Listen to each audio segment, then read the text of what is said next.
প্রিয় বিনিয়োগকারী ভাই ও বন্ধুরা আমার, আসসালামু আলাইকুম। শেয়ার বাজার অর্থনীতি ও বিনিয়োগ বিশ্লেষণ প্ল্যাটফর্মের নতুন আরেকটি ভিডিওতে স্বাগতম। আর এই ভিডিওটি হতে চলেছে টেক্সটাইল সেক্টর নিয়ে। আমি গত 18/7/2025 একটা ওয়াচ লিস্ট দিয়েছিলাম। আর এই ওয়াচ লিস্টের আপডেটটা দেওয়ার জন্য, কারণ আমি যেটা দিয়েছিলাম আমি সেটারই আপডেট দিচ্ছি। আর এই প্ল্যাটফর্ম শেয়ার বাজার অর্থনীতি বিনিয়োগ বিশ্লেষণ প্ল্যাটফর্ম কোনো বাই বা সেলের জন্য উৎসাহিত করে না, আর উৎসাহিত করার মতো ক্ষমতা নেই।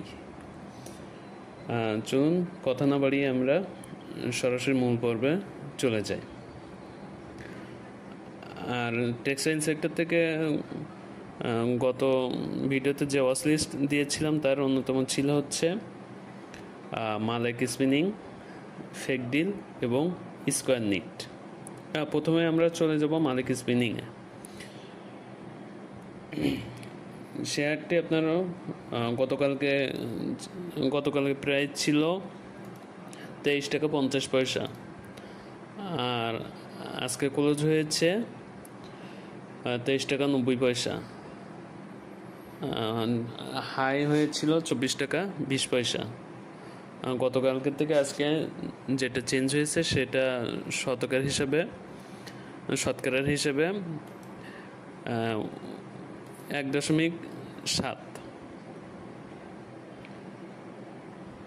এখন চলুন আসলে এর সামগ্রিক অবস্থা অনুযায়ী সামনে কেমন হতে পারে সেটা বিশ্লেষণ করি।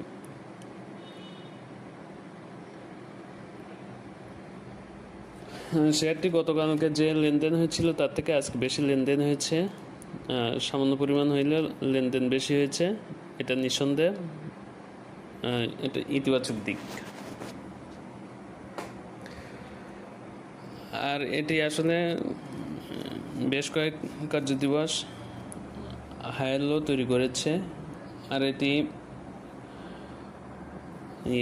অ্যাকুমুলেশন ফেজ বা বটম থেকে রিভার্সাল প্রস্তুতি হিসেবে আমরা ধরে নিতে পারি। সর্বশেষ কতগুলো ক্যান্ডেলের দিকে আসলে আমরা যদি নজর দিই তাহলে এটা দেখব যে নিচ থেকে ধীরে ধীরে আপনার উপরে উঠতেছে, কিন্তু উপরে যে রেজিস্ট্যান্স আছে, এর আগের ভিডিওতে আমি যেদিন ওয়াচ লিস্ট দিয়েছিলাম সেদিন বলেছিলাম যে এটার রেজিস্ট্যান্স আছে হচ্ছে 24 টাকা 50 পয়সা, আর এটার বর্তমানে রেজিস্ট্যান্স ওইটাই আছে 24 টাকা 50 থেকে 25 টাকা। আর এটি এখনও আসলে ব্রেক করে নাই। আজকেও 24 টাকা 20 পয়সা পর্যন্ত উঠেছিল, কিন্তু এটা ব্রেক করার মতন ভলিউম সে পায় নাই। আর যদি এটি ভলিউম সহকারে উপরে রেজিস্ট্যান্স ভাঙতে পারে তাহলে ইনশাল্লাহ আশা করি যে এটা ভালো হবে। আর এটি সাপোর্ট, গত ভিডিওতে বলেছিলাম যে সাপোর্ট ছিল 23 টাকা 20 পয়সা, আর এর অন্যতম শক্তিশালী সাপোর্ট হচ্ছে 23 টাকা 50 পয়সা, আর রেজিস্ট্যান্স হচ্ছে 24 টাকা 50 থেকে 25 টাকা। আর এটি শক্তিশালী রেজিস্ট্যান্স, কারণ এই রেজিস্ট্যান্সে অনেকবার সে প্রাইস রিজেকশন হয়ে ফিরে এসেছে।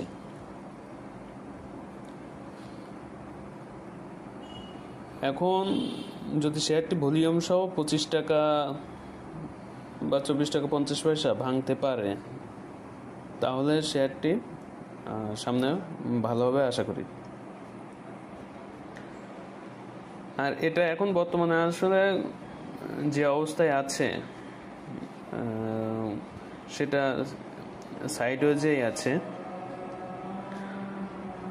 আর এটা টেক্সটাইল সেক্টরে যেহেতু এখন এটা একটি জুন ক্লোজিং শেয়ার, আর এর যেহেতু সব ডাটাগুলো আসলে ভালো আছে, এই যে আশা করা যায় যে এটা খুব অল্প সময়ের মধ্যে একটা ভালো প্রফিট দিবে। আর এটা আমাদেরকে মনে রাখতে হবে যে শেয়ারটা কিন্তু আপনার এশিয়া গ্রুপের একই সাথে হচ্ছে অর্থাৎ রহিম টেক্সটাইলের যে ভাই। এখন সেই হিসেবে আমরা আশা করতে পারি যে রহিম টেক্সটাইল যেভাবে আমাদেরকে গেইন দিয়েছে, এটাও আমাদেরকে একটা গেইন দিবে। এটা যদি বাড়ে তাহলে একটা ভালো প্রাইস দিবে, আর 25 টাকা যদি ভাঙতে পারে ভলিউম নিয়ে, তাহলে এটার একটা লম্বা রেসের ঘোড়া হতে পারে। এরপরে আসবে হচ্ছে আপনার ভদ্রলোকের শেয়ার, সেটি হচ্ছে ফেকডিল। ফেকডিল শেয়ারটা আমার পার্সোনালি আমার খুব আস্থার জায়গা, কারণ এখানে না পারলেও মানে শত ঝড়ঝাপটার মধ্যেও টাকাটা নষ্ট হয় না। এটা গতকালকে ক্লোজিং প্রাইস ছিল 15 টাকা 80 পয়সা, আর আজকে ক্লোজিং হয়েছে 16 টাকা 10 পয়সা, আর হাই উঠেছিল 16 টাকা 40 পয়সা, আর লো নেমেছিল 15 টাকা 70 পয়সা। এটা প্রথম যখন এই প্ল্যাটফর্ম থেকে ওয়াচলিস্ট হিসেবে দিয়েছিলাম, সেদিন আমি বলেছিলাম যে এটার স্ট্রং সাপোর্ট আছে 15 টাকা 60 পয়সা, এবং রেজিস্ট্যান্স বলেছিলাম 16 টাকা 20 পয়সা।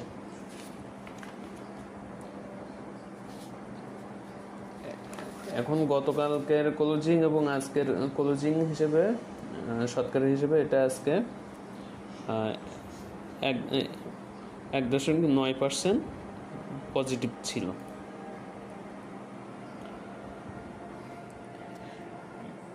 এটা আসলে গত কয়েকদিন বলবো না, গত 1 মাসের মধ্যে এটা আসলে সাইডওয়েজে অ্যাকুমুলেশন জোনে আছে।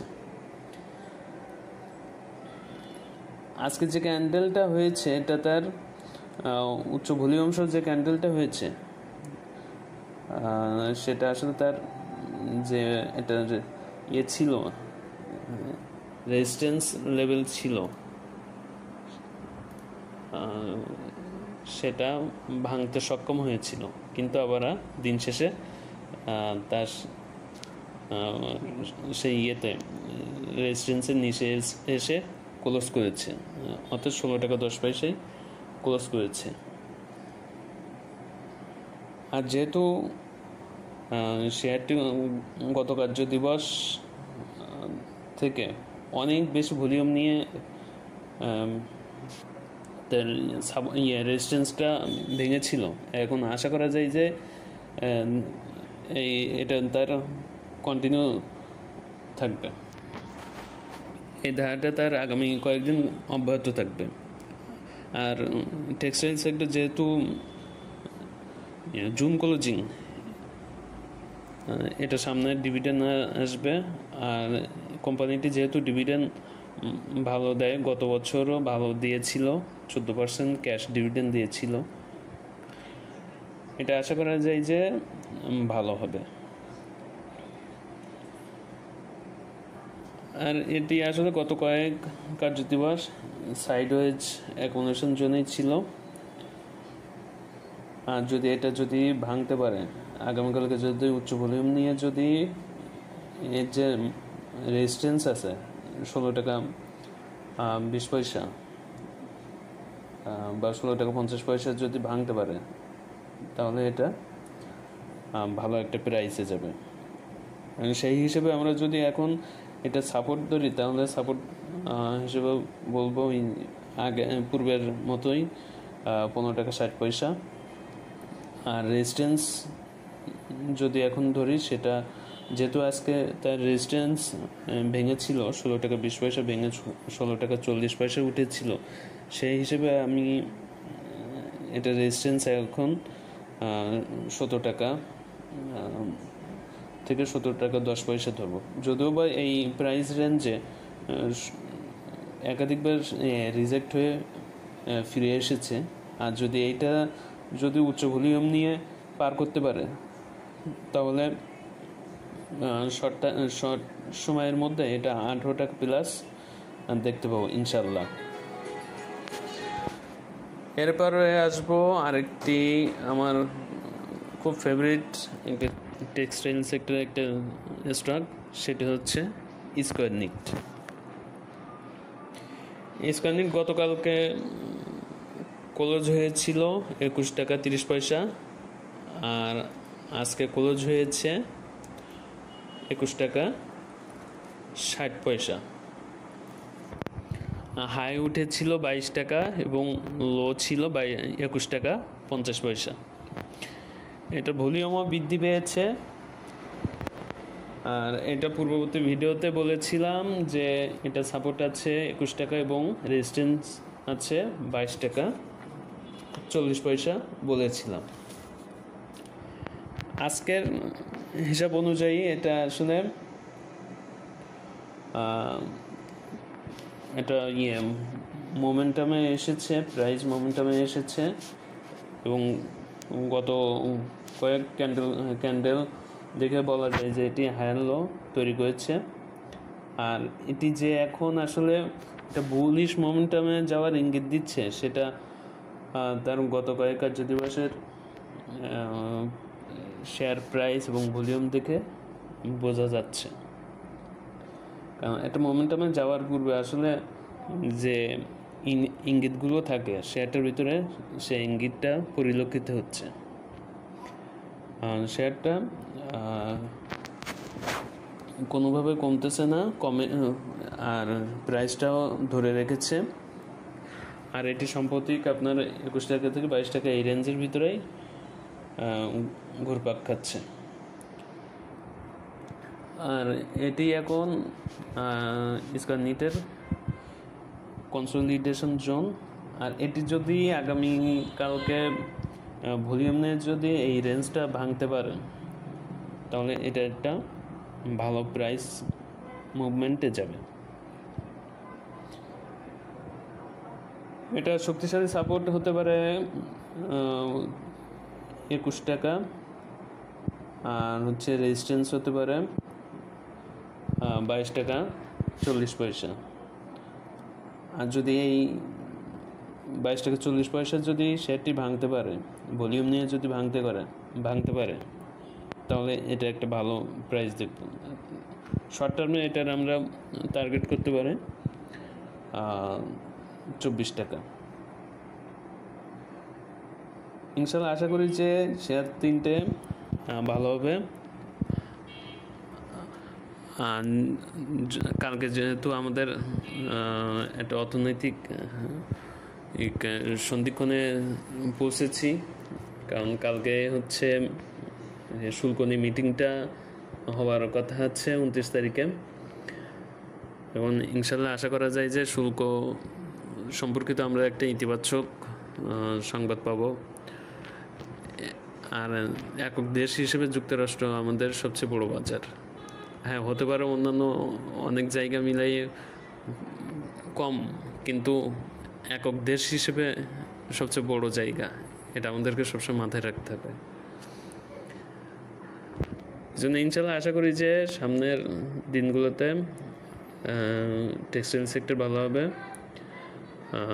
আমি যে এই তিনটা বলেছি বলে আমার এই তিনটাই যে ভালো হবে এমন না, সামগ্রিকভাবে আশা করি যে টেক্সটাইল সেক্টর ভালো হবে।